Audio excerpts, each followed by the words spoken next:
Hello, my name is Natalie Franco, and this is for HA610, Health Policy and Management.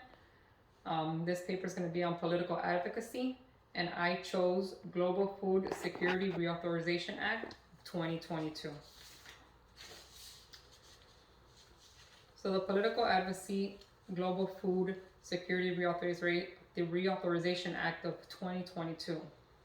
Improving the population's health through providing adequate and nutritional foods is essential in improving outcomes through preventative measures.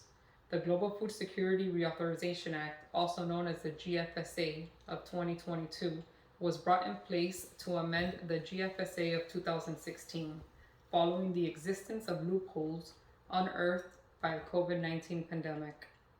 The pandemic, adverse climate impacts, and international conflicts have highlighted the challenge of food adequacy and malnutrition.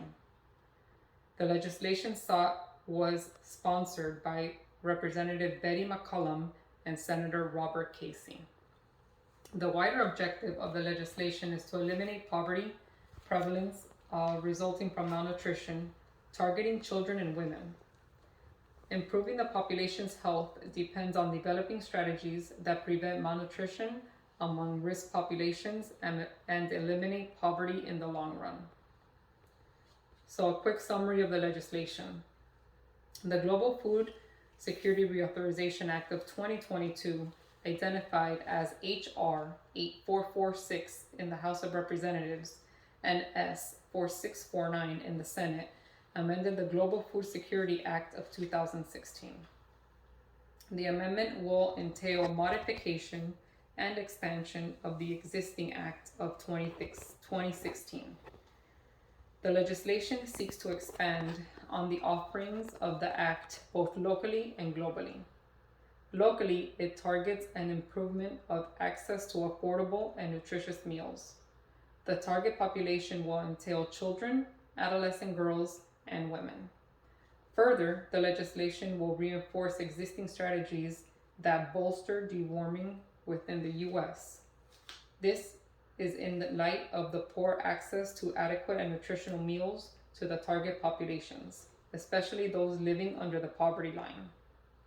Globally, it defines the U.S.'s approach to supporting foreign nations classified as developing in the wider scope of improving the Global Nutrition Index. The legislation will seek to achieve sustainable agricultural practices, improve nutritional outcomes for vulnerable populations, and generally reduce global poverty and hunger levels. Senator Robert Casey and Representative Betty McCollum sponsored the legislation in the respective houses. The GFSA of 2022 solves critical challenges of nutrition, hunger, and poverty, locally and internationally, resulting from increased conflicts, climate change, and aftershocks of the COVID-19 pandemic. The onset of COVID-19 resulted in a rise in the population of people facing malnutrition and an increase in the number of countries facing poverty.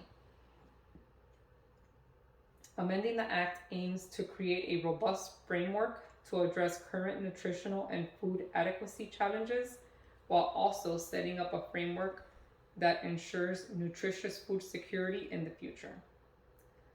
These initiatives are wider than the U.S. as they target underdeveloped and developing countries.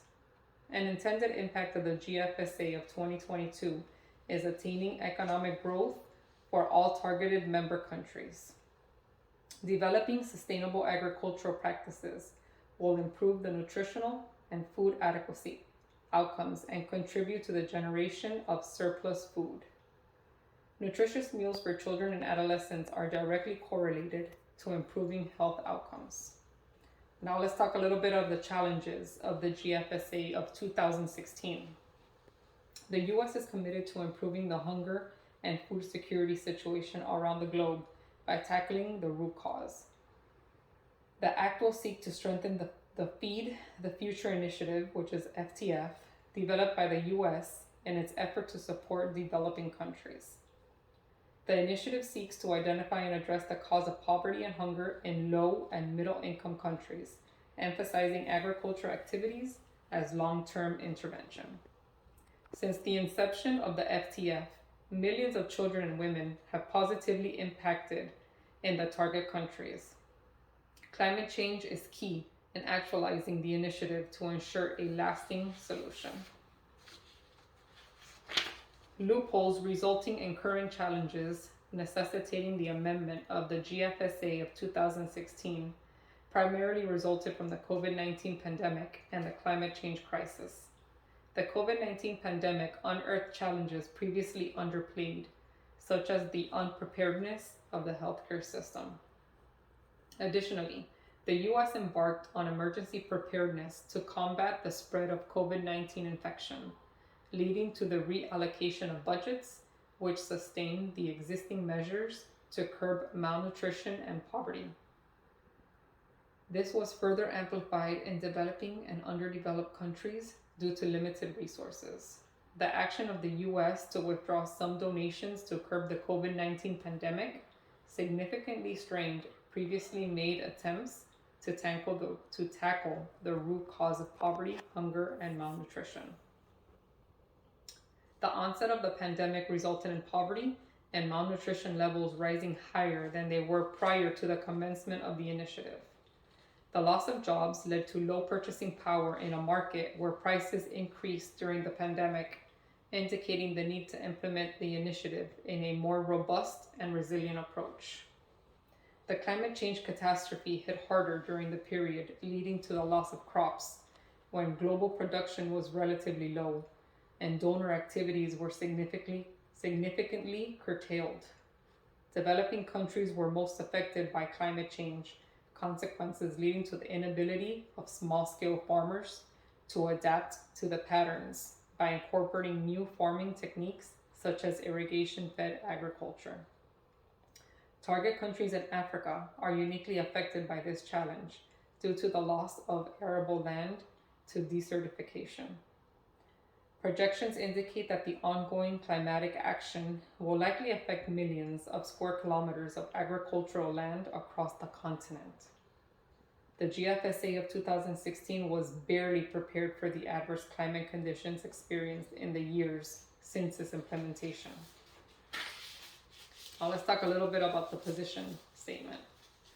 The COVID-19 pandemic played a critical role in highlighting the existing challenges in global food security, with the U.S. experiencing local and international challenges.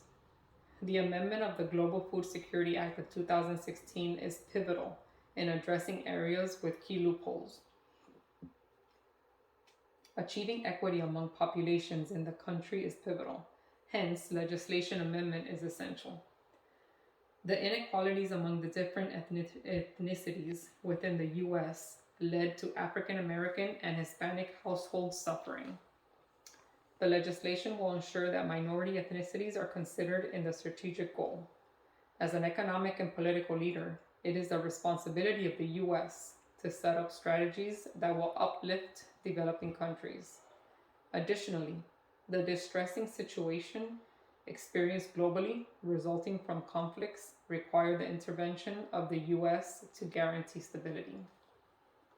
Protecting countries such as Ukraine to guarantee consistent production of food around the globe is essential. This is to alleviate similar challenges that the globe is currently facing following the war in Ukraine, which is a key producer of wheat globally. Support from the GFSA of 2022 is essential, and ensuring the nutritious food sufficiency is essential both in short term and in the long term, while also improving the economic fortune of the globe. So, call to action. Recognizing the existing loopholes leading to inefficiencies of the FTF and the GFSA of 2016 is pivotal in addressing the challenges for actualizing the dream. Making key amendments to the legislation that target the provisions of adequate and nutritious meals in the short term and agricultural empowerment is vital in improving the health of affected personas. The challenge of the inadequacy of data on the challenges resulting in malnutrition, hunger, and poverty, both locally and globally, can be resolved by reaffirming the commitment of the U.S. to fund and support research. The US needs to recognize that there are better and more appropriate techniques using existing resources to address the challenges. The government must embrace partnerships using AG R&D to undertake innovations with local and global partners. This follows the appreciation of the role of local knowledge backed by US funding. Further, programs such as the FTF require granting more authorizations to increase their efficacy and liaising with local communities and stakeholders. FTF should be empowered to ensure that they actively play a role in addressing the community's needs at every stage through a thorough and engaging research process. The commitment of the US needs a reaffirmation through acknowledgement of local partnerships and appreciation of their input during the research process. Addressing climate-based impacts, such as desertification, needs an approach that strengthens partnerships between the US government and local players. There is a need to implement revamped local partnerships and capacity building activities that consider other stakeholders' vital roles. Local and international government representatives should recognize the varied needs of different focus groups, prioritizing liaising to determine the needs and preferences of individual groups in different localities. The difference in needs based on locality should be addressed in amending the legislation. So in conclusion, poverty and malnutrition elimination is key to providing health outcomes by enforcing preventative measures. The GFSA of 2022 is pivotal in achieving these goals locally and globally. The legislation amendment is key in ensuring that the US develops strategies that are adequate in curbing new challenges witnessed during the COVID-19 pandemic. Key recommendations for the legislation's success include increasing the autonomy of the FTF to ensure stakeholders are engaged at all stages of research, following strengthened cooperation with international organizations.